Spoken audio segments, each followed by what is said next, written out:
Bem, deu para todo mundo ver?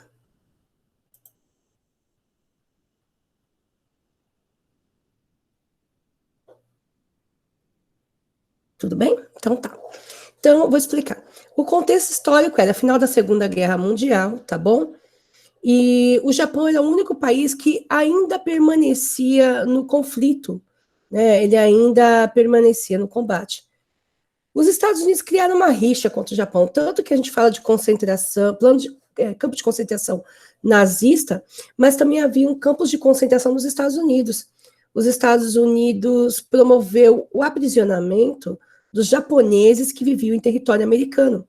Então, o Havaí, por exemplo, que era um lugar que tinha muito asiático, ele acabou tendo 2 campos de concentração para prender esses asiáticos, japoneses, tailandeses, chineses, que foram vistos como traidores dos americanos, tá? Então, começou essa rixa, desde Pearl Harbor, quando o Japão atacou a base de Pearl Harbor.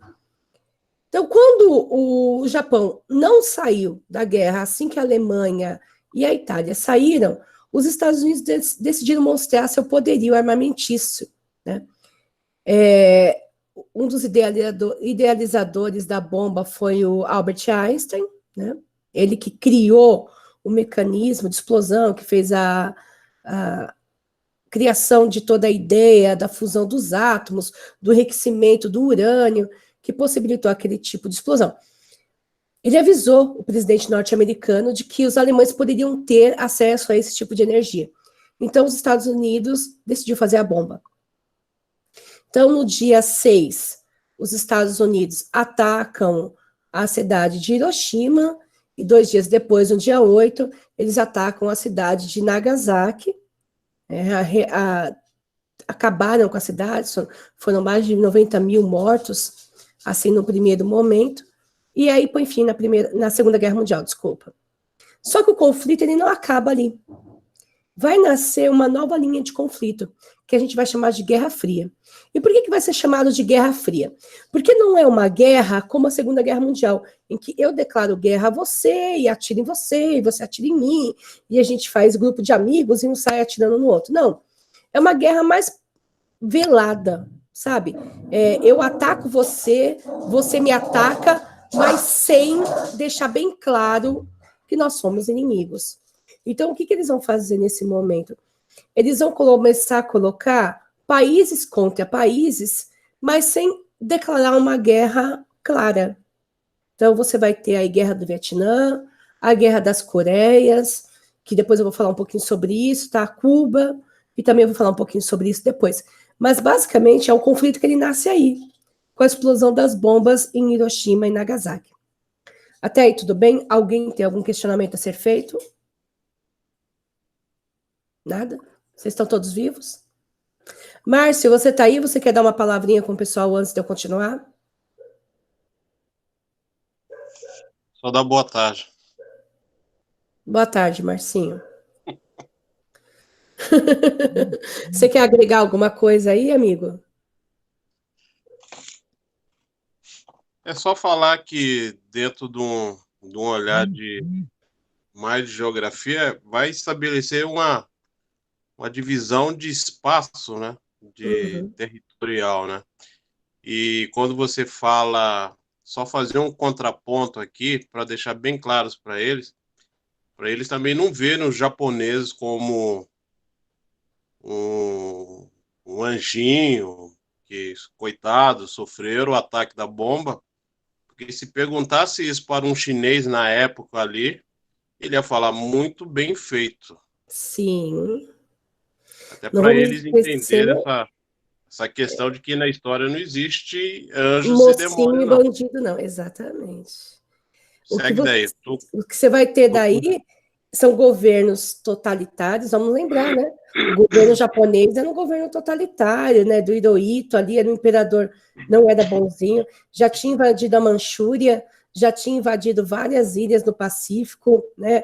Sacrificou, assassinou vários chineses durante séculos, não foi uma vez só. Então, como o Márcio bem disse, não tem o mocinho e o bandido. Existem governos totalitários, capitalistas ou socialistas, né? A gente já falou sobre isso. A gente sabe que, por exemplo, a União Soviética, ela se construiu em cima de um governo socialista, mais ditatorial, um governo totalitário, um governo de exclusão, assim como tantos outros que foram capitalistas, que, por exemplo, é o caso da Itália e o caso da Alemanha, que se tornaram governos totalitários mais capitalistas. Márcio deixou bem claro isso. A gente tem um pouquinho de dó do povo, né? Porque não foi a gente que pediu a guerra, né? E aí teve um aluno meu que falou, até não sei se ele está por aí, que é o Bruno, acho que foi o Bruno, que perguntou sobre a FAB, né? Como a FAB participou da guerra? A Força Expedicionária Brasileira, a FEB, quer dizer, a Força Expedicionária Brasileira, ela participou durante a Segunda Guerra do cerco a Roma, por exemplo, né? Quando eles entram em Roma, ali na Batalha de Monte Castelo, que é quando os Estados Unidos cria aquele negócio do dia D e tudo mais, que começa o ataque à Itália para derrubar o Mussolini, e o Brasil está fazendo parte disso. Mas, assim, não foi eu, não foi você, não foi seu avô que quis participar dessa guerra. Deixando bem claro que a guerra ela tem objetivos bem específicos, objetivos imperialistas de conquista de território e, infelizmente, milhões de pessoas morreram por conta disso. Ok, gente? Permite só um comentário, Kátia? Fala aí, Marcinho. Para deixar bem claro para eles também o seguinte, o Brasil até queria participar dessa guerra, só que por outro lado, né? Do lado da Alemanha nazista.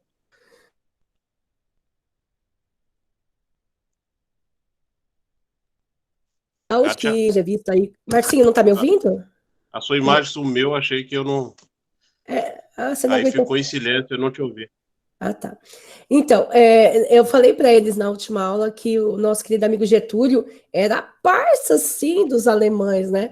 A vontade deles era de cair para o lado do eixo, que a gente tinha ali uma parceria comercial com a Inglaterra e com os Estados Unidos que nos forçava a participar contra a Alemanha, né? E aquela coisa dos navios alemães, lá dos submarinos alemães, afundarem navios brasileiros também contou. Apesar que a gente até hoje não crê muito nisso. Foi uma pressão muito grande dos norte-americanos e dos ingleses, e a gente dependia muito desse comércio. Mas se fosse pelo Getúlio, eu acho que a gente tinha entrado pelo lado do eixo, sim, e a gente estava falando alemão, ou então preso até hoje numa bolha aí. Então, realmente, é isso que o Márcio falou, gente.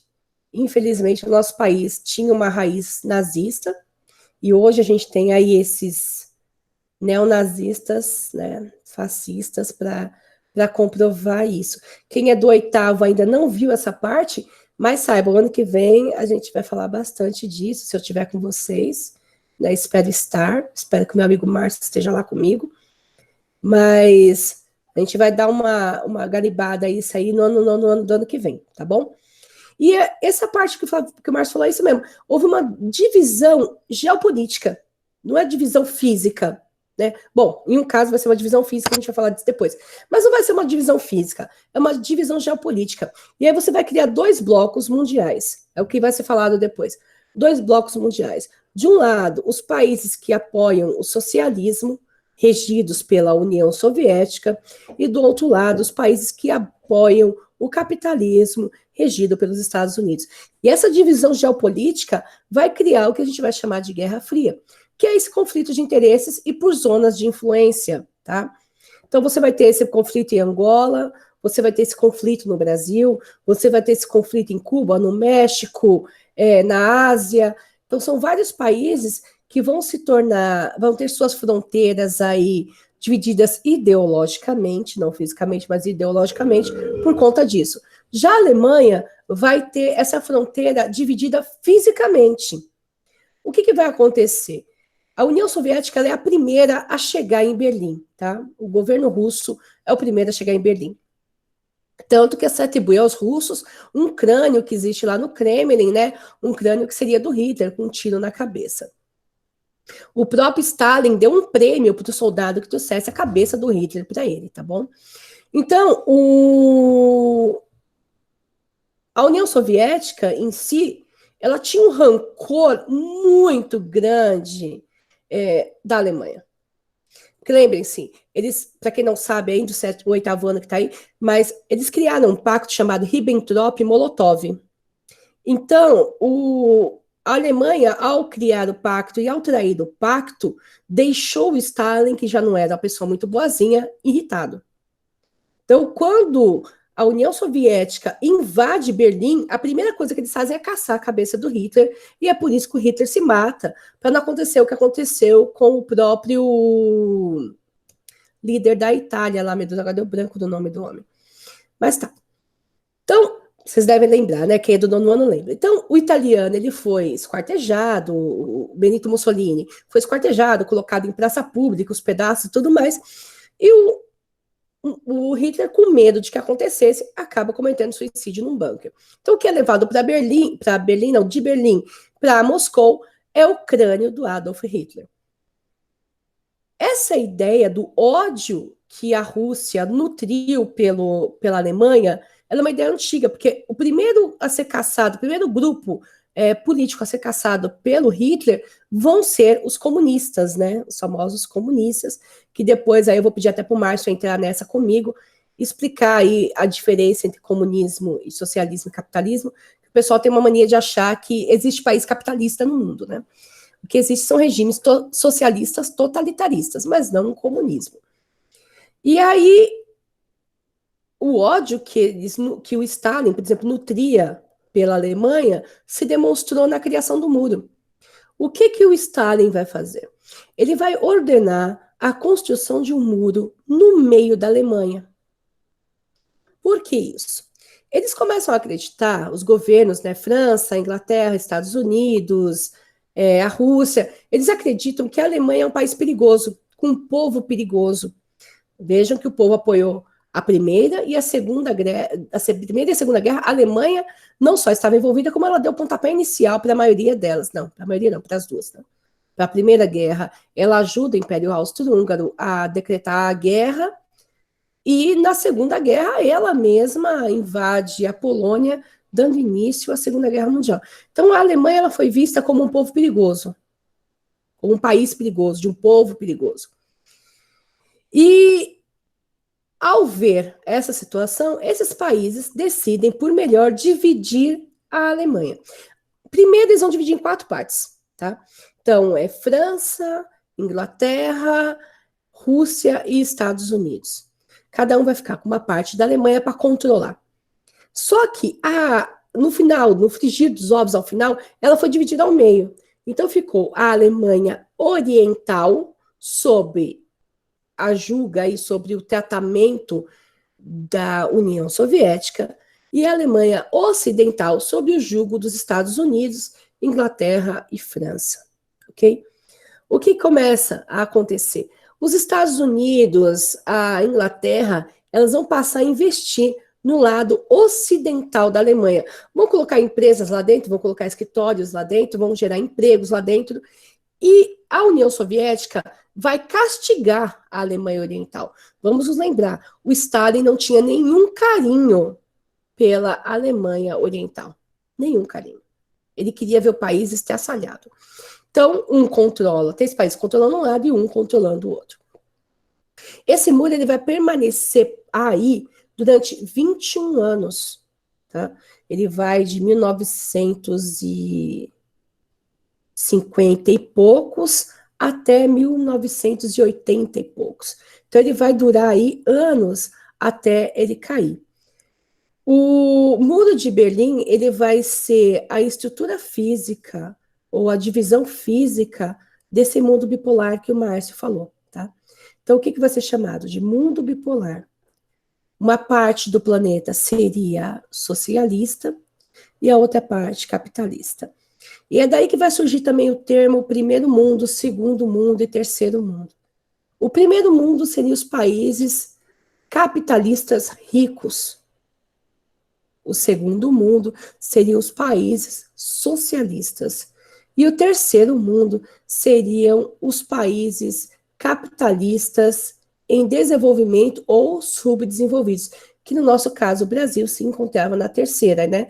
Países capitalistas subdesenvolvidos. Hoje a gente tem o termo em desenvolvimento, né? São os países emergentes, que é a Arábia Saudita, China, Brasil, Índia.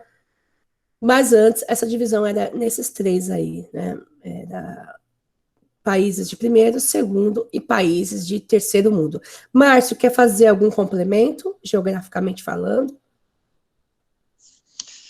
Só para eles entenderem, como você bem falou, que este muro talvez tenha sido essa divisão concreta, vista, perceptível, mas existia outras divisões, né? A Coreia, ela vai sofrer essa divisão, aonde vai ser abraçada pela a União antiga, União das Repúblicas Socialistas Soviéticas, como a Coreia do Sul vai ser abraçada pelos Estados Unidos. E a construção desse muro é interessante entender que foi uma forma de impedir que essas pessoas que estavam do lado da Alemanha Oriental passassem para essa ocidental. Porque dentro dessa corrida, dentro dessa guerra fria entre capitalismo e comunismo, o capitalismo apresenta um desenvolvimento que acaba atraindo esses alemães e acontecia muitas fugas, né? Uhum. E aí a gente vai falar disso daqui a pouquinho num vídeo, eu vou passar um vídeo, só que eu vou pedir um favor para vocês que estão aí na aula, darem a sua opinião sobre o vídeo, porque é muito legal a interação com vocês. Se não tiver muita interação com vocês, fica aquela aula assim de eu falo, porque eu falo pra caramba, aí eu ponho o Márcio para falar porque eu me sinto mal de falar demais, e vocês ficam caladinhos. Então é melhor quando vocês também participam e falam, tá Porque bom? tem 15 Oi, alunos, né, Kátia? Sim, 15 alunos, Márcio. Não, estamos em casa, fala para eles que estamos em casa, só tem 15.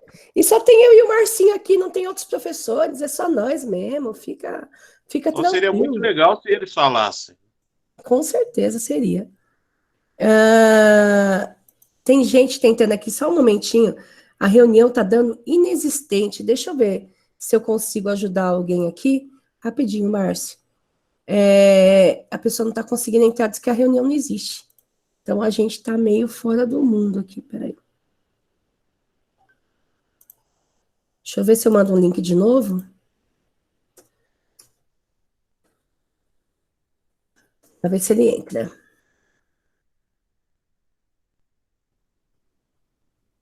Pronto, vamos ver se vai. Então, o Márcio bem disse, só temos nós aqui, estamos entre amigos, ok? Então vocês podem falar. Vocês sabem que comigo não rola problema e nem o Márcio também não tem esse tipo de problema. Bom, então vamos entender de novo. A fronteira física aí é essa. Claro que é que nem o Márcio falou. As fronteiras ideológicas são diferentes. Eu vou explicar como é que vai funcionar isso aí. Imagine que você é um país assolado pela guerra. Vamos pegar a Somália lá. Para quem não sabe, a Somália participou da guerra, coitada, porque a Itália forçou a barra e eles foram participar. A Índia forçou a barra, a Inglaterra forçou a barra e eles foram participar. Países que sofreram com a guerra. Ou vamos pegar um exemplo legal, que é a Angola. Angola, eu adoro esse exemplo. Angola era um país destruído, um país em desenvolvimento, que sofria muito, ainda estava sob o peso da colonização inglesa, e houve um conflito muito grande para expulsar o governo britânico de lá e o governo português de lá, que ficavam lutando ali em cima de Angola, de Luanda e tudo mais. E aí eles tiveram uma grande revolução no ano de 1970, 72, para expulsar a colonização portuguesa e um pedacinho da inglesa. Era uma força revolucionária que precisava de um apoio bélico e financeiro. Quem ofereceu ajuda ganhou. Então, a União Soviética, nesse período, ofereceu a ajuda a Agostinho dos Anjos, que era um grande revolucionário angolano, e ele recebeu essa ajuda de lá e acabou se atrelando à União Soviética. Então, o que a gente chama isso? De zonas de interesse e zonas de influência. Deixando bem claro. Eu quero pintar a minha casa hoje. Ok. Aí você vai ter os Estados Unidos e a União Soviética te oferecendo tinta. Ok. Olha, amigo, vem cá, eu te dou tinta. Aí o outro, olha, amigo, eu vou vem cá que eu te dou tinta. Aí eu opto por quem está me dando mais tinta, está me ajudando mais, e eu recebo a tinta, vamos lá, dos Estados Unidos. Aí os Estados Unidos me mandam uma tinta laranja. Aí eu falo assim, mas eu queria pintar de amarelo. Aí ele fala, cara, é o seguinte, eu vou te dar laranja, você fica feliz com a laranja, veja por esse lado, você está pintando de graça, receba. Então, com a ajuda política, com a ajuda econômica, com a ajuda bélica, vinha por detrás um acordo ideológico. Então, assim, eu te ajudo, mas cola comigo. Você tem que seguir o que eu penso. Então, Angola se tornou socialista, Cuba se tornou socialista, porque foram os russos que ajudaram os revolucionários cubanos a expulsar a ditadura, né? Tinha uma ditadura em Cuba e essa ditadura estava alinhada com os Estados Unidos, tá?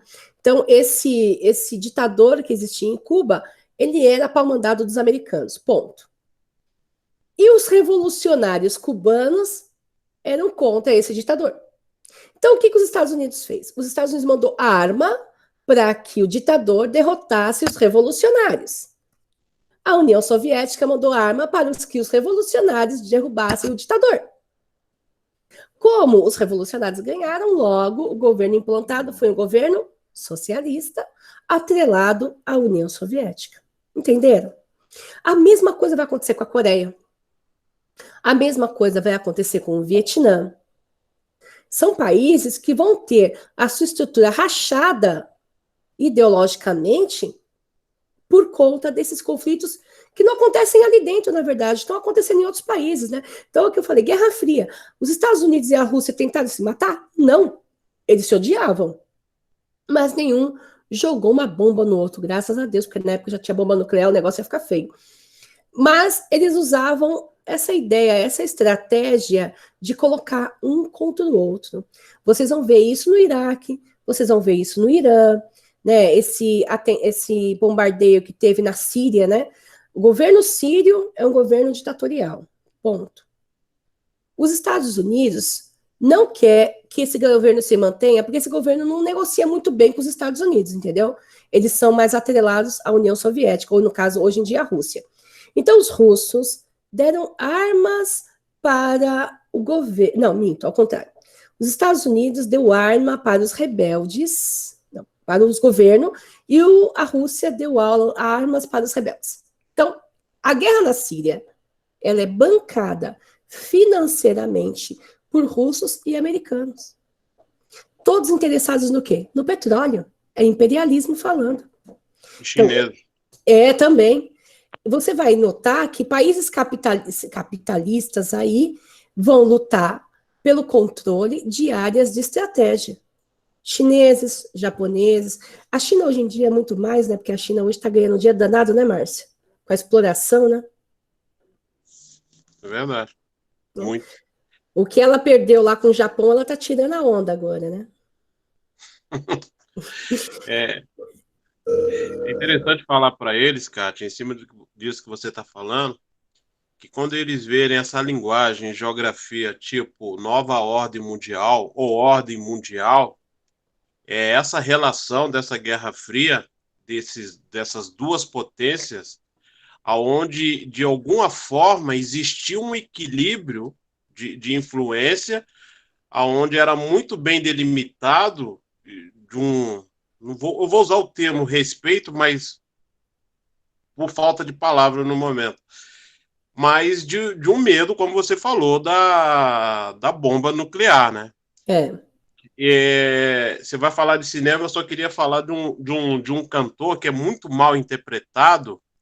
Acho que eu falei até pro Nono A, se eu não me engano. Bob Marley. Bob Marley, nas músicas dele, ele vai retratar muito esse medo da bomba nuclear. Esse período de Guerra Fria, ele traz muito esse contexto de pesar, de medo, aonde, por qualquer motivo, esse equilíbrio dessa nova ordem mundial perdesse. Essa balança começasse a entrar em desequilíbrio e essas duas potências entrar em guerra. Tem um vídeo que fala, não sei se eu vou achá-lo, vou até procurar ele, que fala de um soldado, né? Ele, se eu não me engano, era um soldado russo. É isso mesmo, era um soldado russo. E é muito engraçada a história desse soldado russo. Fui ver se era ele mesmo. Porque existia um botão, gente, é sério mesmo, existia um botão de acionar armamento nuclear. As bombas de Hiroshima e Nagasaki, elas tinham uma potência altíssima. Depois, se vocês quiserem, até coloco o vídeo para vocês explicando, né? O nono ano já viu. E a bomba H, que é a bomba de hidrogênio que a gente tem hoje, a bomba nuclear também que a gente tem hoje, ela é milhões de vezes mais potente do que a bomba lançada sobre as cidades de Hiroshima e Nagasaki. Tá? Ela tem quilotons, antigamente tinha megatons de toneladas, assim, megatons é megatoneladas de dinamite. Agora fala em quilotons. Então, assim, o negócio é top, é absurdo a quantidade de toneladas que tem o peso de uma bomba dessa, né? Não é peso físico, é de destruição, tá? Quando fala assim, não sei quantos quilotons, ou não sei quantos megatons, fala de peso de destruição. Não quer dizer que eles pegaram uma tonelada de dinamite e colocaram dentro do lugar, não é isso. O quiloton, ele é da quantidade de energia que aquela bomba consome. Quanto de energia ela tem para consumir o quanto diária. Então, essa história desse soldado russo é muito engraçada porque houve uma pane elétrica dentro de uma base na Sibéria, né? E esse botão vermelho começou a piscar. O que esse botão vermelho queria dizer? Esse botão vermelho queria dizer que os Estados Unidos tinham lançado uma bomba. E aí o cara tinha que fazer o quê? Avisar o presidente, né, no caso o Stalin, aí, durante muito tempo, que havia se lançado uma bomba e apertar um contra-ataque e jogar uma bomba de volta nos Estados Unidos, que era uma bomba para retirar aquela do ar e lançar uma bomba sobre a capital dos Estados Unidos. O cara teve a parcimônia, a paciência, toda aquela delicadeza do ser humano, né, de parar, pensar e olhar. Tinha tido um curto no fio. A luz estava piscando porque tinha dado curto no fio. Se ele tivesse agido de ódio, com raiva, ou com pressa, ou com pânico, hoje nós não estaríamos conversando aqui, provavelmente, tá? Porque, segundo o que a gente sabe, 2 bombas nucleares explodindo é a mesma coisa que voltar para dentro do gelo. Então, a gente ia voltar alguns séculos em tecnologia, né? Então, esse cara, esse soldado russo, ele teve uma paciência, uma dedicação à paz, por assim dizer, muito grande, porque ele decide pensar antes de acionar o botão. Ele evitou a morte de muita gente por aí. Durante a década de 80, o Marcinho tá aí, que é velho que nem eu para dizer, a gente assistia o jornal, eu, por exemplo, eu vi o Jornal Nacional, eu tinha 7, 8 anos, o Márcio já tinha quantos? 20, Marcinho, mais ou menos? O Marcinho é velho pra caramba, né, gente? E... Você tinha quantos anos? eu tinha uns 5, 4, né? Você tinha uns 15, 20. Gente, a Marcela, que é minha amiga, podia me defender, né, cara? Cadê Marcela? Você não vai falar com o Marcinho novinho, não? Eu e Marcinho temos história nesse Eldorado aqui, gente. Então, assim, eu lembro muito bem que eu assistia Jornal Nacional apavorada. Eu morria de medo deles soltarem essa bomba. Então, olha só, eu era uma criança, e aí é sério agora, né? De 9, 10 anos, que vivia com medo de que estourasse uma terceira guerra mundial. Porque a gente vivia sob o medo desse conflito, tá? A Rússia, isso, os russos são aquilo, eu assistia muita televisão, então eu tinha um ódio mortal, e olha, o pecadinho, né? Um ódio mortal de russos e japoneses. Por quê? Porque eu consumia tudo que Hollywood me mandava. Eu era uma criança que só tinha TV aberta, né? Não tinha internet, não tinha as informações que nós temos hoje. Então, eu consumia tudo que a televisão me mandava. Eu assisti 007, eu assisti os filmes de Hollywood, eu assisti Pica-Pau, eu assisti Popeye. Então, são desenhos e filmes que deixam bem claro o papel dos russos e dos japoneses. Os alemães agora já não eram tão malvados ou não eram tão impactados, porque já tinham sido derrotados. Se você pegar as publicações, por exemplo, do Capitão América, você vai perceber que as publicações do Capitão América, elas já são mais colocadas no sentido do Hitler. É porque você vai pegar o Capitão América, ele é uma produção de 1950, mais ou menos, 40, 50, e no Capitão América, você vai ver muito o Capitão América destruindo os russos, desculpa, os alemães e tudo mais. Mas eu vou mostrar uma para vocês que é muito engraçada. Deixa eu pegar vocês aqui.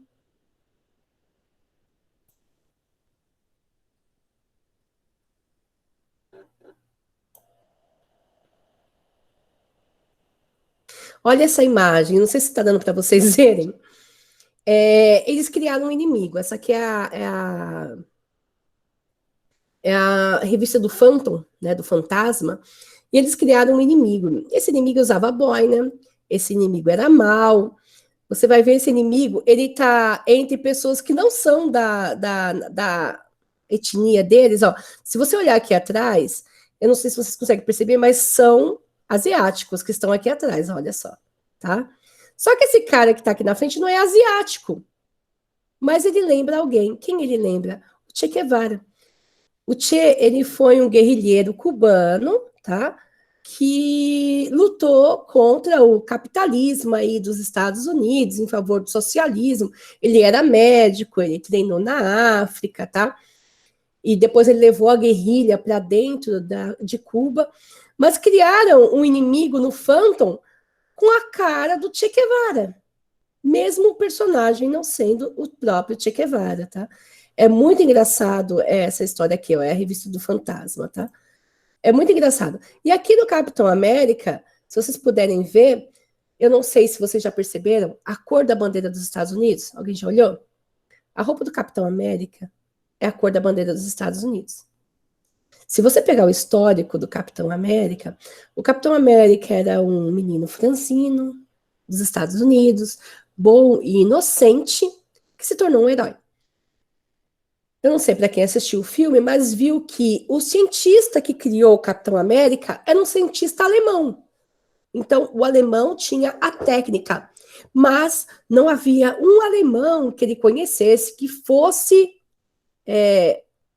honrado para receber a fórmula para virar o Capitão América ou para virar um super-herói. Então, olha só a ideia. O cientista era alemão, eles possuíam toda a tecnologia, mas a honra, a hombridade, a honestidade veio de um rapaz norte-americano, que era franzino, mas tinha toda a sua honra, toda a sua bondade para poder ser o melhor. No Quarteto Fantástico, o Senhor Fantástico também vai enfrentar um russo. Eu não sei se vocês já assistiram o Quarteto Fantástico. Já assistiram alguma vez? Alguém quer falar aí? Vocês estão me ouvindo? Não? Bom, aqui a nova, né, o Quarteto Fantástico, aqui é a nossa revista em quadrinho do Quarteto Fantástico, mas eu não sei se vocês já perceberam que o grande vilão que gosta da menininha, que gosta da Sue, né, ele é russo. Já tinham percebido o nome dele? Ele é um russo. Então, de novo, mostra como o russo é mau, como o russo era o anti-herói, o bandido, sei lá, e como os americanos são os bonzinhos. Você vê que, quando você fala em Quarteto Fantástico, você vai pegar 5 astronautas que foram para o espaço, certo? E eles voltam com poderes. Mas o único que fica mal é o russo. Os americanos ficam tudo bonzinho. Os 4 que são americanos são todos bonzinhos. Mas o que é russo já não volta tão bonzinho, tá? Então, é sempre essa ideia de colocar o russo ou o asiático como a pessoa malvada, tá bom?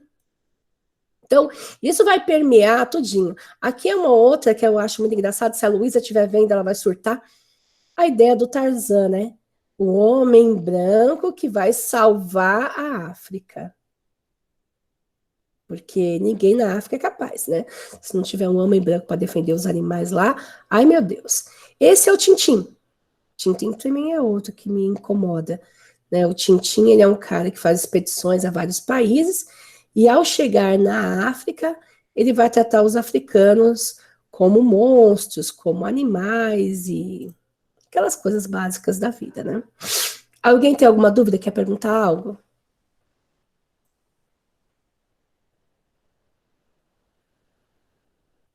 Sim, Raíssa, muito. Louro belga desgraçado, Luiz. A Luiz adora o Tintim. Os desenhos de Hanna-Barbera, infelizmente, eles vão deixar muito claro, e se você pegar o Pica-Pau, então é mais claro ainda, né? O Leôncio, por exemplo, é no mexicano. Para quem não sabe, aquela região onde fica Las Vegas, ali a Califórnia, que é a área mais rica dos Estados Unidos, ela não pertencia aos Estados Unidos, ela era território dos mexicanos, ela foi comprada dos mexicanos, né? E o Leôncio, por exemplo, ele é o estigma do mexicano, o bigodão e tudo mais. Os índios também eram sempre menosprezados pelos americanos. Então, os norte-americanos, essa ideia de raça superior que os alemães tinham, os norte-americanos também vão ter, tá? Então, toda essa superioridade, por que a gente está falando disso? Toda essa superioridade do norte-americano, inglês, forte, poderoso, ele vai menosprezar índio, ele vai menosprezar negro, ele vai menosprezar o japonês, entendeu? Então, ele sempre vai colocar essas outras pessoas num patamar menor. Eles sempre vão ser inferiores aos próprios norte-americanos. E isso vai aparecer, assim, frequentemente dentro da própria... do próprio cinema ou da produção de filme, desenho ou qualquer coisa, outra coisa do gênero dos Estados Unidos. Agora eu vou pedir um favor para vocês, eu vou passar um vídeo para vocês e eu quero que vocês façam um favor para mim. É esse vídeo que eu quero que vocês comentem, tá bom? Sem brigas, sem xingamentos, tá bom? Eu acho que a gente tem que saber criticar, então eu vou passar um videozinho horrível, quer dizer, bonzinho para vocês. Espera aí.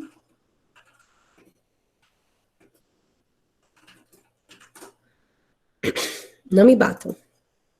Entre socialismo e capitalismo. A diferença básica entre os dois é que no socialismo, os meios de produção sofrem uma coletivização pelo Estado, e é no Estado que se concentra todo o poder. Enquanto que no capitalismo, os meios de produção é de propriedade privada do cidadão. Os socialistas dizem que o socialismo é uma ótima ideologia, que prega a igualdade entre as pessoas, e que o capitalismo é um sistema malvado que busca somente o lucro e não o amor, e com isso produz a desigualdade, pois apenas 1% da população mundial detém a mesma riqueza das outras 99%. Enquanto os capitalistas dizem que o capitalismo é ótimo, pois as pessoas têm o direito de propriedade, promove a riqueza através do livre mercado, e o socialismo é um regime doutrinador e ditatorial, que é um caminho para o comunismo que já matou milhões de pessoas. Quais dessas informações estão certas? Acredite se quiser, mas as duas afirmações estão certas. O socialismo prega a igualdade social, pois tudo que você produz não é seu, mas sim de todos, o que seria uma ótima ideia para quem não produz nada, e uma péssima ideia para você que produziu. Qual seria seu incentivo em produzir? É claro que o governo te daria um bom incentivo, metendo bala na sua cara. Quer incentivo melhor que esse? A famosa frase que os socialistas tanto dizem, que 1% da população mundial detém a mesma riqueza das outras 99%, é totalmente verdade. Mas o que não dizem é que aquele 1% não é vagabundo, mas sim produtor de algum bem ou serviço, que são tão bons, mas tão bons, que 99% das pessoas dão dinheiro para elas para terem seus produtos. O capitalismo promove a riqueza através do livre mercado. Sim, eu disse riqueza, porque os dois lados ganham, quem compra e quem vende, pois quem compra prefere o produto do que o seu dinheiro, e quem vende prefere o dinheiro do que seu produto, e com isso gera tão discriminada riqueza. O acúmulo de capital é fundamental para que uma sociedade cresça, e vou te explicar por quê. Quando uma pessoa rica guarda o seu dinheiro no banco, o banco empresta parte desse dinheiro para alguém que queira abrir um negócio. Com isso, quem ganha é a pessoa que vai abrir o negócio, o banco que emprestou o dinheiro através de juros e o cara rico que deixou seu dinheiro no banco. Você já parou para pensar que tudo que é público tem qualidade muito inferior à de uma iniciativa privada? Isso não é por acaso, pois os empresários estão loucos para ganhar o seu dinheiro, inventando algo para melhorar a sua vida. Enquanto as coisas públicas não precisam se preocupar com isso, até porque o imposto é garantido. No socialismo não existe incentivo pessoal ou econômico para uma pessoa produzir um produto ou ideia, pois tudo que ela produz não pertence a ela, e sim ao coletivo. Qual seria o incentivo em um regime socialista da pessoa criar um celular, por exemplo? O capitalismo é um sistema que ocorre de forma ordenada e simples, cujo principal objetivo é o lucro. Vamos usar um exemplo grotesco do celular. Um produtor vende sua matéria-prima para um engenheiro eletrônico. Esse engenheiro, depois de muito trabalho, consegue inventar um processador. Ele o vende para uma empresa. Essa empresa cria um celular que é vendido para os consumidores. Todos nessa história saíram felizes, e o governo não teve que interferir em nada. Não existe riqueza quando uma pessoa é forçada pelo governo a produzir e consumir. No socialismo, você faz fila para o pão. No capitalismo, o pão faz fila para... E aí, tá todo mundo vivo? Vocês conseguiram ouvir, gente? O vídeo que eu coloquei?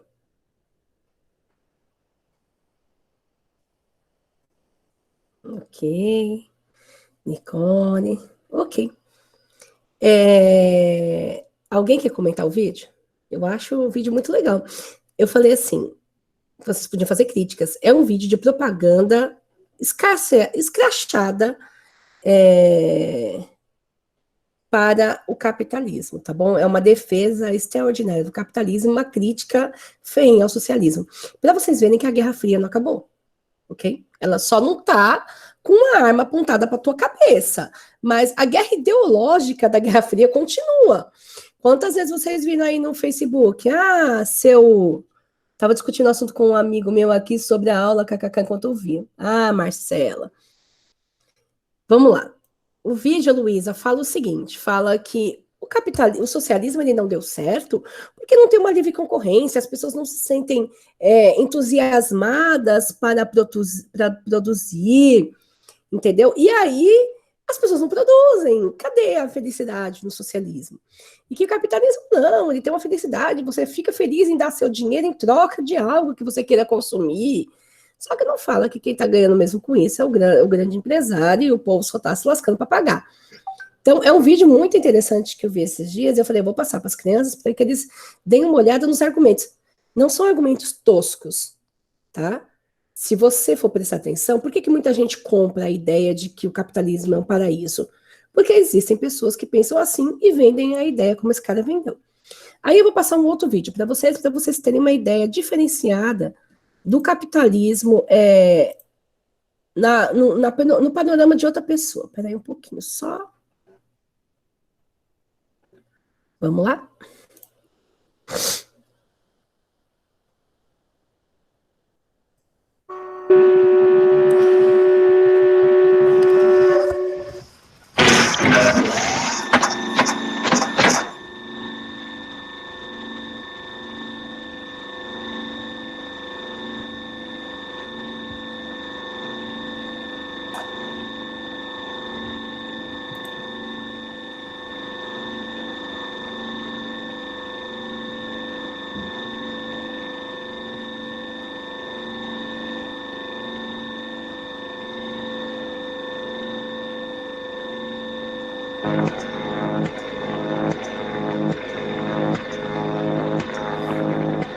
Olha, o cara da indústria vai ver a produção. Ele começa a achar que a produção está muito devagar.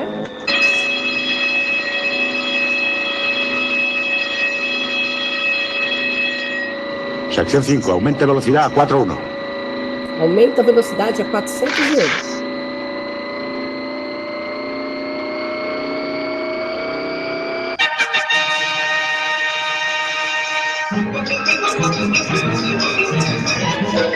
Atención, capataz. Acuda al banco 5. Compruebe el ritmo de producción. La cadena va con retraso, banco 5. Atención, capataz.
Max, sección 5, aumente velocidad a 4.7. Agora a velocidade foi para 47.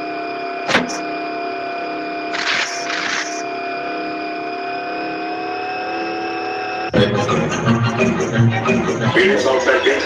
Phoenix on Perkins.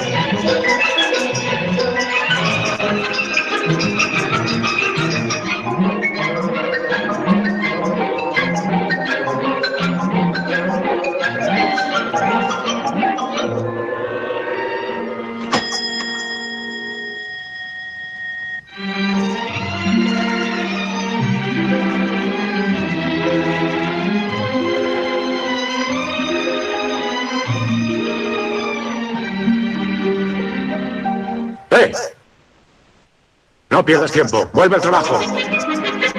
¡Vamos!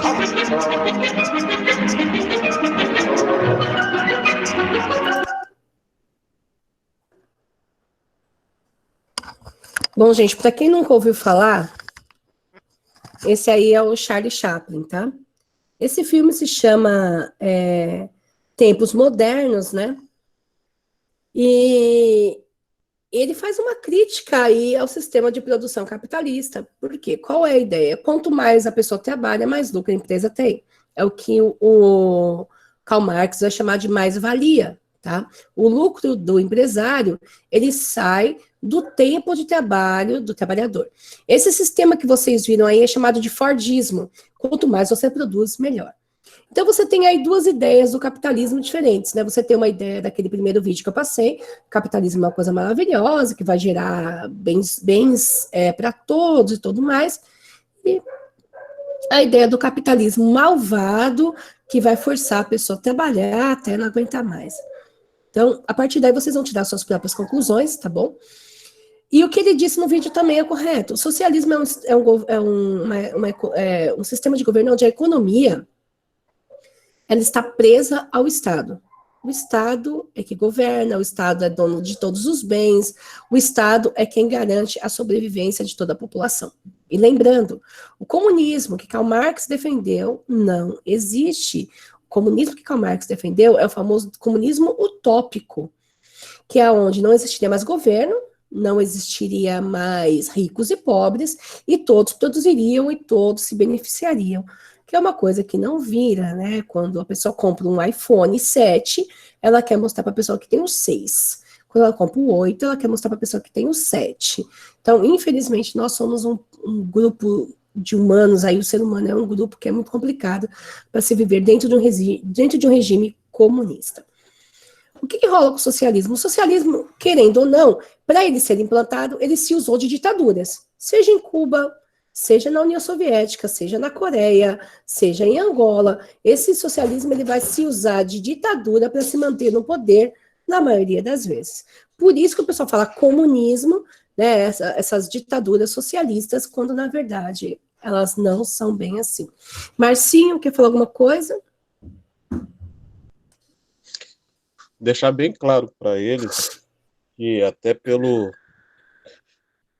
atual política do nosso país, que o comunismo, na realidade, nunca chegou a existir, porque o socialismo, na realidade, também não chegou a existir, de certa forma. Porque o comunismo, ele é a etapa final desse... O socialismo levaria ao comunismo, certo? Tanto é que, na realidade, você precisa do capitalismo, olha só o louco, do capitalismo para chegar ao comunismo, que foi o que não aconteceu com a União Soviética, né? Uhum. Houve uma antecipação, a União Soviética ela sai ela passa por uma revolução sem ter passado por um capitalismo. Ela pulou direto da monarquia dela, né, e já cai dentro do socialismo. Um sistema feudal praticamente, ela tinha uma economia praticamente feudal, né? Bem agrária, e passa direto por uma revolução que ela queimou etapas, né? Porque a ideia de Marx seria isso, é o capitalismo que vai levando até chegar ao comunismo. A União Soviética não houve isso. Então, deixar bem claro que, na realidade, não houve um comunismo, que é o medo do Brasil e de alguns idiotas de achar que qualquer coisa que se fala é comunista, né? É esquerda safada e outras coisas mais. É aquela coisa básica de achar que tudo existiu quando nada existiu de verdade, aí nesse quesito na questão de medo, né? E eu vou falar um pouquinho disso, gente. Esse terror que o Márcio falou do comunismo, né? Ele não é de agora. Esse terror ele começa justamente por conta da Guerra Fria. O que move as pessoas a não fazer algo? Pegar aqui um caso de um aluno que eu tenho. A mãe descobriu que ele não estava fazendo as atividades. O terrorismo dele foi tão grande que ele só faltou chorar para mim para não contar a verdade para a mãe dele. Ele não queria que a mãe soubesse porque ele estava com vergonha ou porque ele estava com medo?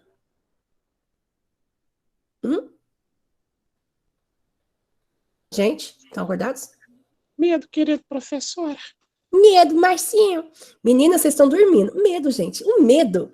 Cara, o medo é uma máquina. O medo é uma máquina de produção de mente. Se você usar o medo com uma pessoa, ela vai acabar fazendo o que você quer. A igreja usa o medo, os governos usam o medo, a polícia usa o medo.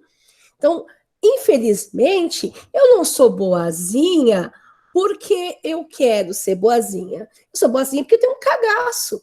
Vai que eu não sou boazinha, alguém me pega. Vai que eu não sou boazinha, alguém descobre. Entendeu?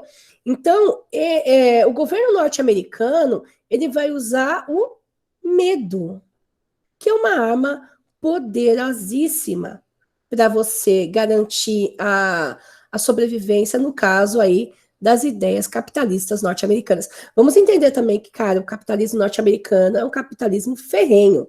Né? Se você olhar os jornais hoje em dia, o povo norte-americano está todo endividado com as contas de hospital do Covid. Ninguém consegue pagar. O pessoal lá não tem o nosso SUS. A gente chama o SUS de coisa ruim.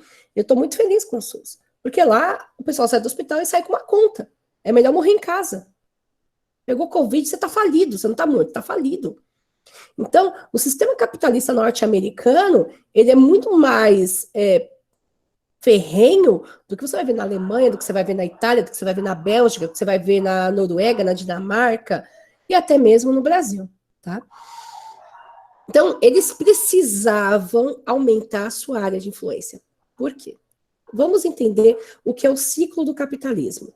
No capitalismo, você tem o empresário, o produtor, o dono dos bens de consumo. Ok. Só que esse cara, basicamente, ele não põe a mão na massa. O Henry Ford não ia lá afivelar cinto, virar parafuso. Ele contratou alguém para fazer, tá bom? Então, vamos lá. O capitalismo tem o cara, o dono. Aí você tem o dinheiro dele investido na compra de máquinas. Aí ele compra matéria-prima. Aí ele contrata um funcionário. Aí ele produz. E aí ele precisa fazer o que com essa produção? Não querem abrir o áudio, mas fala? Exato, Luísa. Exato, Raíssa. Ele precisa vender.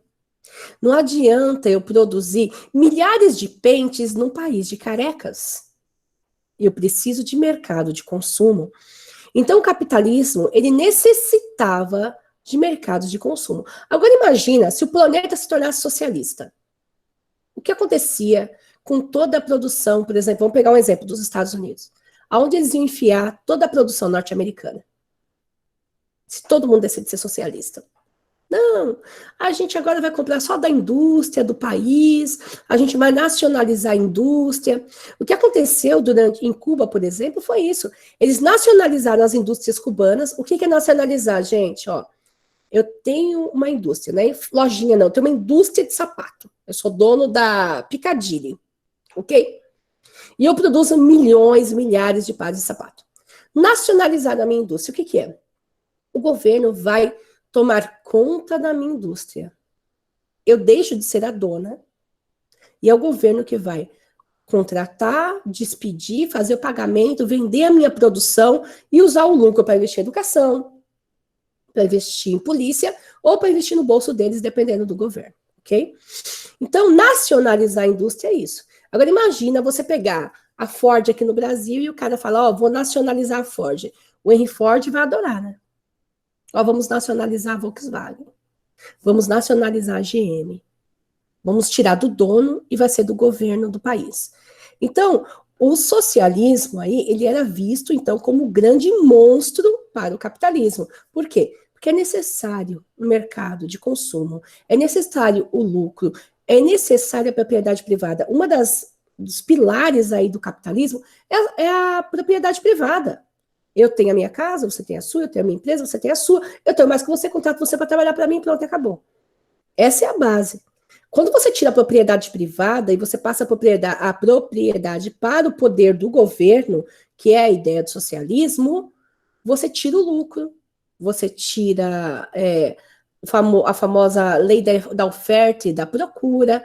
Por quê? Porque tudo é do mesmo governo. Tudo bem que no Brasil não funciona assim. Se vocês pegarem a Unilever, já ouviram falar da Unilever? A Unilever é a empresa que faz sabão em pó, detergente, cotonete, fralda, arroz, feijão, farinha. Ninguém sabe. Mas a Unilever, ela é o que a gente chama de monopólio, né, de alguns produtos. Ela é a única que produz determinados produtos. Então você vai lá comprar a fralda Johnson's e acha que você está bem porque você comprou da Johnson's e você não vai comprar a Huggies ou a Turma da Mônica, porque elas são mais caras. Aí você olha e você vê que a mesma empresa produz as 3 fraldas. Isso não é lei de oferta e de procura, não é livre mercado. Você está comprando da mesma empresa, porque ela é dona de várias. Vamos pegar aí o caso da Ambev. A Ambev, ela comprou mais de 300 cervejarias. A última agora, acho que foi a Boêmia. Então, quando você fala assim, não vou tomar Itaipava, vou boicotar Itaipava, vou tomar só Brahma. Parabéns, é a Ambev. Então não vou tomar Brahma, vou tomar Antártica. É da Ambev. Agora não vou tomar... É da Ambev. Entenderam? São empresas que compraram pequenas e criaram grandes corporações, e aí a ideia de livre mercado já fica um pouquinho mais atrasada, porque eles acabam cartelizando, chama-se cartelização. Eles compram e você tem a ilusão de que você está comprando de uma empresa diferente, que você tem liberdade de escolha, quando na verdade você está sempre comprando da mesma empresa, tá bom? Sim, meu bem, a NET é claro que agora uma comprou a outra, né? E agora a Claro comprou a Nextel, a Claro vai comprar a Oi. A Coca-Cola é dono do mundo, amiga. Eu vi que fala assim, não tomo Coca, eu tomo Fanta. É a mesma porcaria, tudo a mesma coisa. Tudo mesmo dono, entendeu? Então, assim, são os grandes monopólios, as oligarquias, eles cartelizam, criam uma empresa só e lançam vários produtos e começam a comprar as pequenas. Então, as pequenas começam a falir e as grandes começam a crescer e você tem a nítida sensação de que você tem liberdade de escolha. Quem quiser boicotar a Coca-Cola fica difícil, amiga. Nem a Quat, a Coca-Cola é da Coca-Cola. Eu não sei se ela já comprou a Tubaína aí, mas vai que já comprou a Tubaína, eu nem sei, né? Tá difícil, tá difícil. Marcela, cada dia mais complicado. É muito difícil. Então, assim, vamos entender lá a ideia da aula de hoje. Por que o mundo se dividiu? Não tinha como essa ideologia socialista garantir a sobrevivência do mundo capitalista, que precisa dessa liberdade de mercado, que precisa desse mercado consumidor. Então, esses dois regimes não davam para conviver no mesmo momento. Então, o que os Estados Unidos vai fazer? Ele vai criar uma ideologia de perseguição a quem é diferente.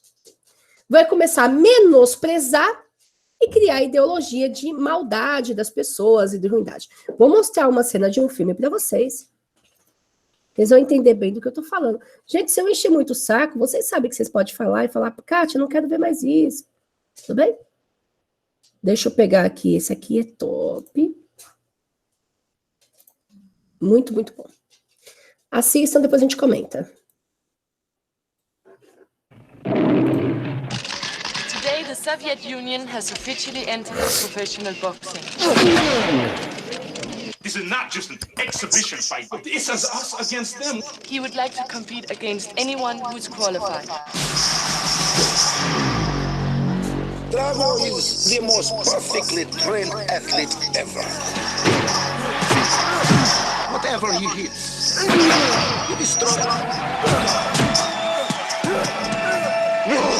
He could have stopped the fight.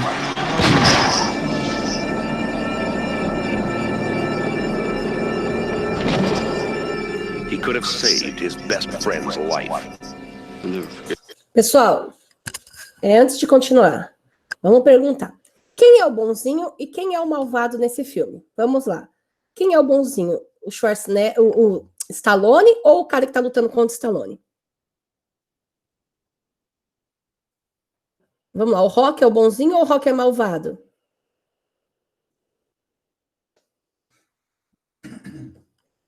Gente, vocês estão me ouvindo?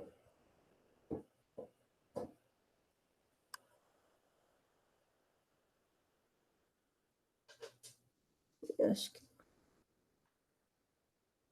é uma faca de dois gumes. Vocês viram que o Stallone estava do lado de fora, né? E tinha um amigo dele que estava lutando contra aquele brancão alto, que é um russo, tá bom? Você vê que ela começa falando, hoje a União Soviética entrou para o negócio. Vocês vão perceber que um mata o branco ali, mata o negro, correto? Quem é o mal? Quem matou ou quem está assistindo a morte? Quem matou, correto? Quem matou foi o branco. O branco nada mais é do que um russo malvado, que era o vilão do filme. Vou continuar apresentando o filme para vocês.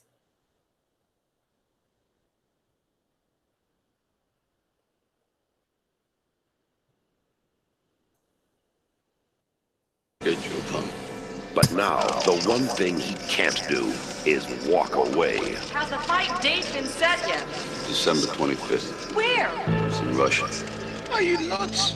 Miss Balboa, when will you be going to Russia? I'm not going to Russia. I don't know what you're talking about. He's had one professional fight, and one man is dead. Tapibi, he's going to have to kill me.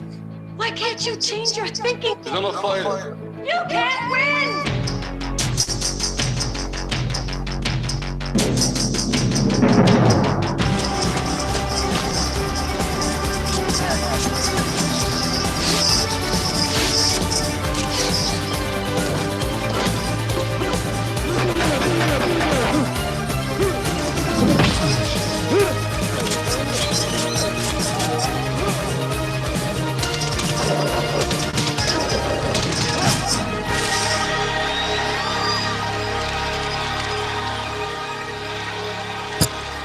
I must break you.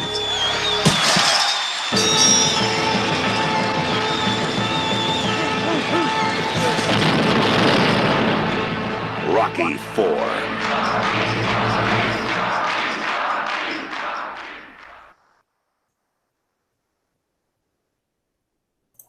Gente, isso era o trailer do filme que ia passar no cinema.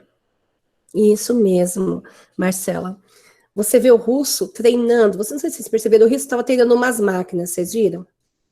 E aí ele quer dizer que toda a tecnologia russa não é nada para o coração e a honra do norte-americano, entendeu? Então, de novo, os Estados Unidos têm os heróis e a Rússia tem os bandidos, os malvados, os assassinos, e no final, o heroísmo e o patriotismo dos Estados Unidos vão vencer o malvado da Rússia. Entenderam?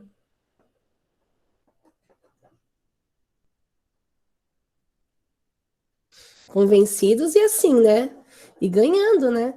Porque esse filme, ele foi visto em todos os países que eram capitalistas. Então, as criancinhas andavam com bandeira dos Estados Unidos, parece o nosso presidente aí, os filhos dele, andando com bandeirinha dos Estados Unidos, achando que são norte-americanos, estadunidenses aí. Então, assim, essa ideologia da Guerra Fria, ela não estava só na política, ela estava no cinema, ela estava na revista em quadrinho, ela estava no filme, na novela, ela estava em tudo quanto é lugar, tá? Então, os russos e os asiáticos passam a ser vistos como malvados ou como os bocós. Os russos são seus malvados, né? E os asiáticos são seus bobos, os aloprados, os idiotas. E o Rocky, no caso aí, o Sylvester Stallone, ele foi sempre o ídolo do governo norte-americano para fazer isso. Tem mais um filmezinho dele aqui que manda muito bem nessa ideia de que os americanos são muito melhores que os outros. Olha aqui, ó. Não sei se vocês conhecem. Ô, Márcio, fala. Posso só fazer o advogado do diabo aqui? Pode ir lá. Fazer um contraponto, querida professora. Na realidade, a gente tem essa visão porque o cinema que é nos apresentado é o cinema americano. Norte-americano, isso. Se fosse um cinema russo, qual seria a visão nesse período? Eu vou falar disso. O cinema russo fez exatamente o que os americanos fizeram, só que ao contrário. Lá, os americanos... Engraçado que, para os americanos, os russos eram vilões. Para os russos, os americanos eram como os japoneses, abobados, aloprados. Tem um filme russo, eu não consegui baixar, infelizmente, que mostra um norte-americano chegando lá, e o norte-americano parecia um retardado em Moscou. Né? Ele era visto como um retardado, como um idiota, e o russo tinha que ensinar, ele só faltava ter que ensinar ele a comer com a mão. Então, assim, essa guerra ideológica vem daí, um sempre menosprezando o lado do outro. É que a gente consome a cultura norte-americana, né? Nós somos área de influência dos Estados Unidos. Eu sempre costumo dizer para as crianças, somos os pinico deles, né? A minha querida aluna Raíssa pediu para me perguntar isso, entendeu? Parabéns, Raíssa. Ela não vai falar porque ela está tímida, mas foi essa a pergunta que ela pediu para me fazer. Exatamente o que acontece com os americanos, quer dizer, com os russos no cinema americano, vai acontecer igualzinho com os americanos no cinema russo. Só que os russos vão tratar os americanos como os americanos tratam os japoneses e asiáticos, idiotas, babacas, são sempre abobados. Eu ia falar disso daqui a pouco, mas vou até falar agora. O Jack Chan, por exemplo, eu acho que todo mundo conhece, o Jack Chan tem críticas a Hollywood por isso. Porque os papéis do Jack Chan sempre foram de palhaço, de paspalho, de idiota, de abobado. Só que no país dele, o Jack Chan é uma grande estrela de cinema. Mas quando você joga para os Estados Unidos só vê ele assim. A mesma coisa aconteceu com o Bruce Lee. Bruce Lee era só um paspalho para os americanos, né? Ele fazia aquele gestinho de parecia um abobado. E no país dele, ele era produtor de cinema. Além de ator, ele era produtor de cinema. Então, os asiáticos não tiveram vez dentro de Hollywood, né? Por conta dessa ideia de falar que eles eram idiotas. A mesma coisa os russos fizeram com os americanos no cinema russo. Mais algum amigo? Então, querida professora, prossiga. Hoje é dia de cinema, amigão. Então agora a gente vai ver uma cena de Rambo 2. É muito legal esse Rambo 2, porque assim, eles não encontraram nenhum russo para fazer o filme, vamos lembrar. Era 1985, ainda estava em auge a Guerra Fria, né? Isso vai acabar um pouquinho depois. E esse filme aí do Rambo, ele se passa no Vietnã, é o que eu vou falar também. A Guerra do Vietnã ela foi proporcionada financeiramente pelos russos e pelos americanos, tá? O Vietnã se dividiu em Vietnã do Norte e Vietnã do Sul, assim como a Coreia se tornou Coreia do Norte e Coreia do Sul, porque um lado se aliou à Rússia e o outro lado se aliou aos Estados Unidos. É a guerra pelo poder, né? Eu sou aqui, eu estou no meu país, eu quero comandar, eu mando, eu tenho uma ditadura, ou eu tenho um governo arbitrário, e aí vem uma revolução contra mim. O que acontecia? Um dos dois bancava o governo e um dos dois bancava a revolução. Isso vai acontecer na Arábia Saudita, no Iraque, e aconteceu também no Brasil, tá, gente? Durante a ditadura, os Estados Unidos bancou muito o governo brasileiro, aí emprestou bastante dinheiro para os militares, para manter a gente longe do comunismo, longe do socialismo. Por isso que a gente acabou tendo uma ditadura militar que durou tanto tempo aí, tá?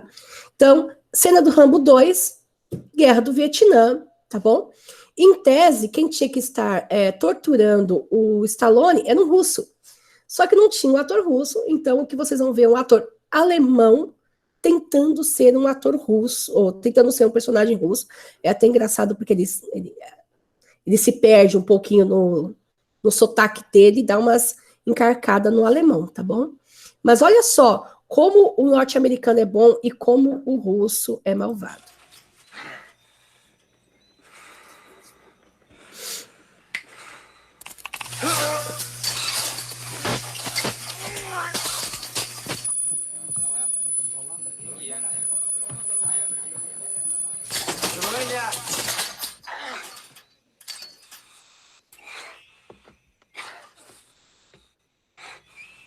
Comrade, here is something that might be of interest to you. A transcript of the conversation between your helicopter pilot and his commander. We intercepted Dragonfly Wolf Dead. Ele está aí dizendo que uma mensagem foi interceptada entre o piloto do helicóptero, tá? E o grupo aí que queria... Porque Rambo 2 se trata de o quê? O Rambo, ele vai para o Vietnã de volta, ele voltou da Guerra do Vietnã no Rambo 1, no Rambo 2 ele volta para o Vietnã para resgatar soldados americanos que ficaram presos lá. Então, esse general aí, ele encontra uma mensagem entre o Rambo e um helicóptero de resgate, dizendo que hora que aconteceu o resgate e tudo mais. Aí você vê esse cara aqui, o alemão aqui, que era russo no filme, rindo, né? O outro também é alemão, mas está se passando por russo aqui, enquanto o nosso querido herói está sofrendo aqui para resgatar os americanos honrosos. Vale a pena dizer que os americanos arrasaram a população do Vietnã, estupraram mulher pra caramba, tá? E não foram convidados para essa guerra, tá bom? Eles foram lá de bico, que eles gostavam de bico. Inclusive, também, os russos foram para lá de bico. A guerra era entre facções diferentes dentro do próprio Vietnã, e eles investiram numa guerra um pouquinho maior. Márcio, você abriu o microfone, quer falar? Posso só fazer um comentário, querido professor? Sim, cara, amigo. Que tem um filme do Mel Gibson, chamado Fomos Heróis, Uhum. e foi uma das poucas guerras que os Estados Unidos perdeu, viu? Os Estados Unidos, ele sai do Vietnã de uma forma vergonhosa. E o Mel Gibson, não sei se você assistiu esse filme, ele mostra isso claramente. O tanto de mortos de soldados americanos que chegavam e as viúvas simplesmente só recebiam os corpos. Os Estados Unidos perdeu essa guerra, é bom que se diga isso. Naquele filme Bom Dia Vietnã, eles deixam bem claro o papel horrível que os Estados Unidos fizeram, né? E mas realmente... esse do Mel Gibson, se você não assistiu, assista, muito bom. Já assisti. Já assistiu? Fomos Heróis. Fomos Heróis. Platoon, esse. Tem aquela música do eu acho que a Engenheiros do Havaí, que fala no garoto que, como eu, amava os Beatles e os Rolling Stones, né? Não é da minha época, não, mas sim. Não é da sua época mesmo. E nessa música eles fazem mesmo uma crítica à guerra do Vietnã. Os jovens norte-americanos voltaram aos pedaços, né? Eles chamaram muitos jovens para a guerra e eles voltaram aos pedaços. Uma guerra que não condizia aos americanos, né? Era uma guerra basicamente entre facções dentro do próprio Vietnã, mas os Estados Unidos queriam hegemonia na região. E justamente porque os russos se envolveram de um lado, eles se envolveram do outro, né? Permita-me uma fofoca, querida professora. Faça a fofoca, amigo. Tudo indica que o FBI acabou, de alguma forma, induzindo o fã do John Lennon, que acabou matando o John Lennon exatamente por protesto que John Lennon e Yoko fazia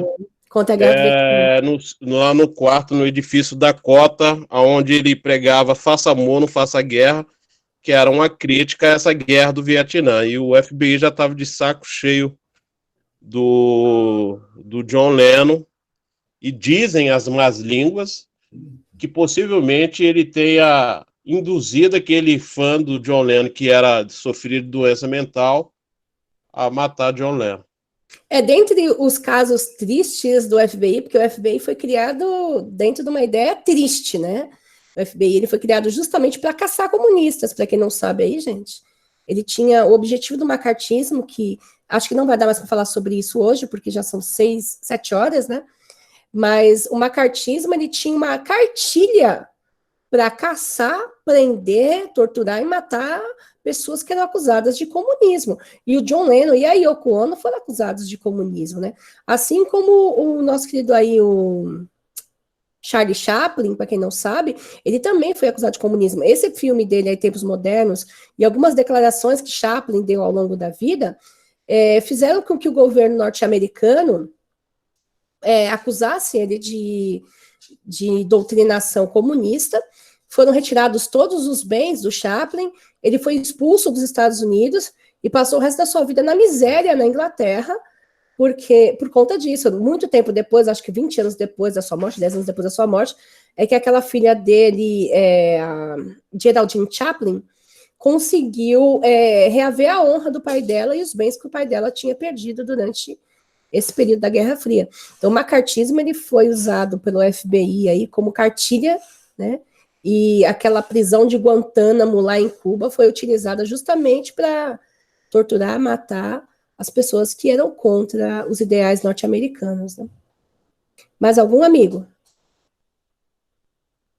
Não, querida professora, prossiga. Vamos lá. Então, o que vocês estão vendo aqui, basicamente, é isso, ó. Colorful names. Propaganda. Here we are. We have them inside. And the reply, abort the operation immediately. Deixa eu puxar aqui para frente um pouquinho. There is no shame. Ele fala assim, você vai gritar, não tem vergonha, pode gritar. E aí, o nosso herói...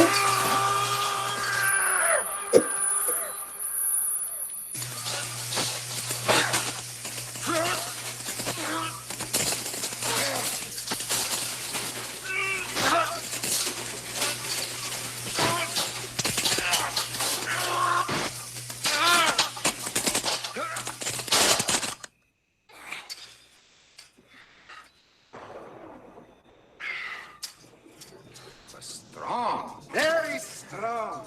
The strongest so far. But you're nearly dead. For what? Make the radio call.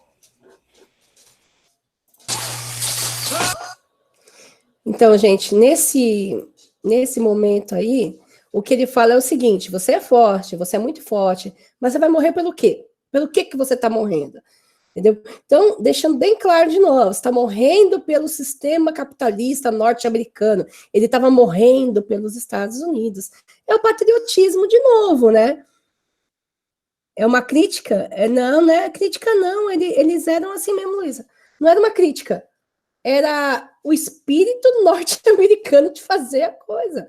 Até hoje, por aí, o pessoal não vai no Halloween, não tem as ações de graça, o negócio é assim, e sim, o psicopata aí, no caso, é o Russo, tá, Raíssa? Ô, Luísa, o psicopata é o Russo, que é malvado. O Stallone, não, ele é um grande herói que... Ah, tá, deixa eu ver o seu comentário de cima, peraí, Luísa, cadê? Tem um filme... Ah, tá bom, sim, é verdade. Sim, é verdade. Esse é outro. Então, assim... Esse heroísmo norte-americano, patriotismo norte-americano, fala da honra de ser americano, da honra do sistema capitalista, você está entendendo? Ele vai estar atrelado, chama-se ideologia. São comportamentos, ideias ideológicas, ideia ideológica, né? São quesitos ideológicos que vão vender. E vão vender para quem? Para mim, para você, para os franceses, para os italianos, para os espanhóis, para os africanos, para os argentinos. Vão vender a ideia de que esse sistema é o melhor e que os homens aí são capazes de tudo para defender esse esquema. Um dos grandes modelos, não, um dos grandes exemplos da Guerra Fria foi o Muro de Berlim. Então, eu vou mostrar um vídeo para vocês sobre como acabou o Muro de Berlim e eu vou terminando a aula e aí na semana que vem a gente continua ela, tudo bem, gente? Eu falo demais, aí dá nisso, tá vendo? Eu não, quem fala muito é o Márcio. Né, Márcio? Oh. Não me magoe, Marcinho. Confirma o que eu tô dizendo, caramba. Olha esse vídeo, gente. Isso aqui é um jornal do Brasil, tá? Era um jornal do SBT. Eu, como sou mais velha que o Márcio, eu cheguei a ver a queda do Muro de Berlim em 89, tá bom? O Márcio não viu, porque ele era criança ainda, né, Marcinho? O muro foi construído em 60 e poucos, e começa a construção em 50 e alguma coisa, né? Finalzinho da década de 50, em 60 e... Agora eu fiquei na dúvida que ano foi construído. Mas 60 e pouquinho ele estava sendo construído e ficou 20 e tantos anos lá e acabou sendo derrubado em 9/11 de 1989. Olha aqui a reportagem. Pessoas, o equivalente à população das grandes cidades do país. Esta foi a maré humana que atravessou hoje da Alemanha Oriental para a Ocidental, através de dezenas de pontos na fronteira. Ao mesmo tempo, começa a ser derrubado o Muro de Berlim, que durante 28 anos dividiu. 28. Desde cedo, uma interminável avalanche de pessoas se aglomerava nos postos da fronteira. Os guardas já nem se preocupavam em olhar direito os documentos. Só em alguns postos eles ainda pensavam em carimbar os passaportes. O número de pessoas cruzando a fronteira era tão assustador que o governo alemão ocidental já pediu que os orientais pensem bastante antes de mudar. Mas já se sabe que a maioria dos que atravessaram ontem e hoje não pretende mudar de país. Muitos viajaram apenas como um programa de fim de semana para ver amigos ou parentes. Ao mesmo tempo em que o êxodo aumentava, ao longo da fronteira, os engenheiros escolhiam os melhores pontos para a derrubada. Sem esperar pelas máquinas, muitos investiram contra a muralha como antigos guerreiros. Enquanto isso, a multidão aguardava para levar um pedaço do concreto como lembrança. De repente, o paredão que durante tanto tempo inspirou medo e simbolizou a divisão do país virou souvenir. Esta jovem disse que mal podia acreditar no que via e também tratou de levar um pedaço do muro para casa. Em alguns pontos, as máquinas começaram a acelerar a derrubada. Em minutos, 28 anos de história são jogados em cima de um velho caminhão. O trabalho frio e indiferente da máquina acaba produzindo uma das imagens mais importantes do século. É o fim de uma era.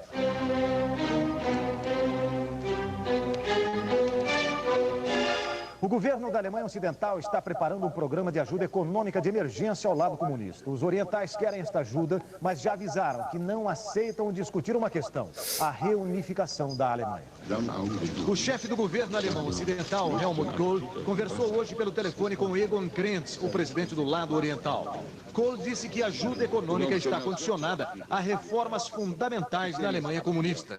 Kohl não falou na reunificação, mas impôs 5 condições: que os alemães orientais tenham liberdade de expressão, imprensa livre, liberdade para organizar sindicatos e para formar partidos políticos independentes, além de eleições livres. No lado oriental, Egon Krenz informou que os dois líderes discutiram a cooperação econômica e política entre os dois países, mas deixou um ponto bem claro: a reunificação do país não está nos planos do governo alemão oriental.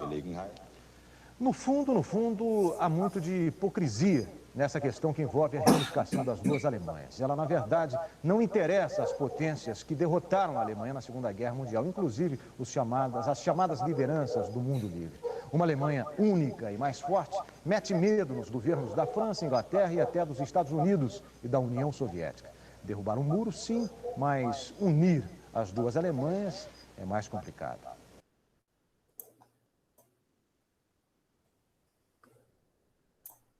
Bom, no final das contas, as duas Alemanhas foram reunidas, né? E sim, ainda existia muito medo de tudo. A Globo, todas as televisões falaram sobre isso. Só que a reportagem da Globo dura 1h30 e eu não quis colocar nela. Ela tem uns aspectos bem legais. Se vocês quiserem, depois eu indico, tá? Essa reportagem da Globo, ela é muito legal. Inclusive, a gente vai parar por aqui hoje, mas a gente vai retomar esse conteúdo na semana que vem, porque a Guerra Fria é um conteúdo grande, tá? Na sexta-feira. Eu gostaria que vocês chamassem o pessoal, porque depois vai ter avaliação sobre isso, conversa sobre isso, e o pessoal não vai saber. Essa semana eu vou preparar o material, já comecei a preparar o material sobre Guerra Fria, e vou postar para os 9º anos, e vou dar para o Márcio também, se ele quiser postar para os 8º, tudo bem? Antes de eu finalizar aqui, alguém quer fazer alguma pergunta? Vou finalizar por hoje, mas semana que vem a gente continua. Mas se quiser perguntar, pode perguntar. Ninguém? Vocês são muito tímidos. Nada? Bom, recadinhos antes de terminar a aula. 8º ano, segunda-feira, tem aula sobre tráfico negreiro, racismo e movimento quilombola no Brasil. Ô, Kátia. Oi. Posso só fazer uma pergunta? Estou lendo aqui, ó. Pode. A Raíssa escreveu. Agora pergunta sobre geografia básica para eles. Para eles, quem? Que geografia básica é essa? Que ela Cadê se a refere? Raíssa? Deixa eu ver. Não achei essa pergunta, Raíssa. Mas como eu não estou enxergando... Ah, para os estadunidenses? Os estadunidenses? Geografia básica? Raíssa, fica difícil de falar em geografia nesse sentido. O que você quer que a gente pergunte para os estadunidenses? Não, acho que ela só fez um comentário. Eu só queria saber o que ela chama de geografia básica. Ah, tá. Quer responder, Raíssa? É que ela deu risada. Provavelmente ela pensou uma coisa bem malvada. Tem o canil inteiro mesmo, ela tá meio brava. Então, eu vou me dizer agora, eu vou pedir licença poética ao meu professor amigo Márcio, ali, meu querido amigo Márcio, mas eu vi um post uma vez e eu gostei muito. Ah, é verdade, Raíssa, esses dias eu vi que eles falaram sobre isso. Eu gostei muito de um post que eu li que dizia assim: se os meus alunos têm raiva dos Estados Unidos, eu dei minha aula certinho. Então, assim, não tenho nada contra o estadunidense em si, mas tenho contra toda a ideologia que os Estados Unidos defendem, né? Aquela ideia da dominação dos outros e tudo mais. E com o Trump no governo, eu vou ser bem honesta, que eu começo a gostar bem menos dos Estados Unidos, tá? Mas não se iludam, não. Nixon foi um canalha. Nixon, quando ele cria a ideia do FBI ali, ele cria para machucar, para matar, para perseguir. O FBI, que é o Bureau de Investigação, né? Federal Bureau de Investigação. Ele é uma máquina do governo para caçar comunista, tá? A CIA, depois, ela é criada também com essa ideia de caça aos comunistas, um inimigo imaginário, sabe, que hoje também, infelizmente, tem no Brasil e que vai ter durante o período de ditadura, que é esse inimigo que veio para roubar, matar. Tinham pôsteres, gente, nos Estados Unidos tinham pôsteres de japoneses com criancinha nas costas dizendo: essa aqui eu vou estuprar hoje, sabe, japoneses não, desculpa, chineses, né, por conta desse negócio da China comunista e tudo mais. Cubano, então, só Jesus. Na próxima aula a gente vai falar um pouquinho do embargo que os Estados Unidos fez com Cuba, que deixou Cuba fora do mapa mundi político e econômico durante muito tempo. A gente vai falar disso na próxima aula. Então, de qualquer maneira, os Estados Unidos, ele acabou criando em mim, professora Kátia Cristina Rodrigues, tá bom?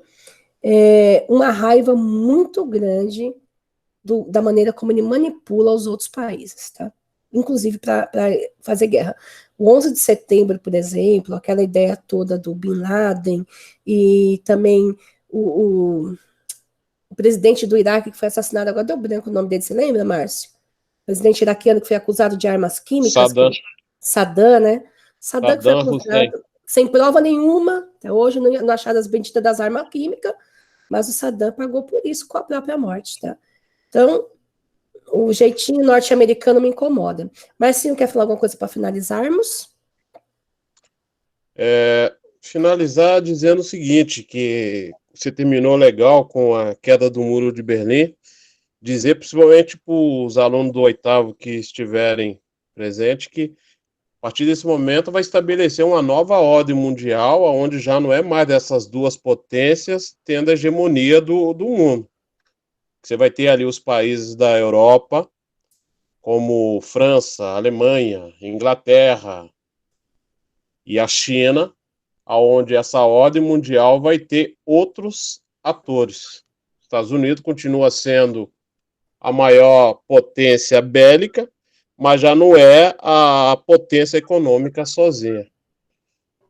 certo? Então, só para eles pensarem essa ideia de nova ordem mundial. E ainda bem, querida professora, que eu não vou estar na próxima aula, aonde a senhora fará acusações contra a grande pátria americana. Quero só dizer que isso são calúnias. Eu diria mais, diria que são falácia. Onde a senhora diz que os estadunidenses são pessoas más. Quero dizer que a China, Japão e outros também são. Sim, entendido. Estou me retirando aqui da professora, pois a bateria do meu celular está indo. Falou, Marcinho.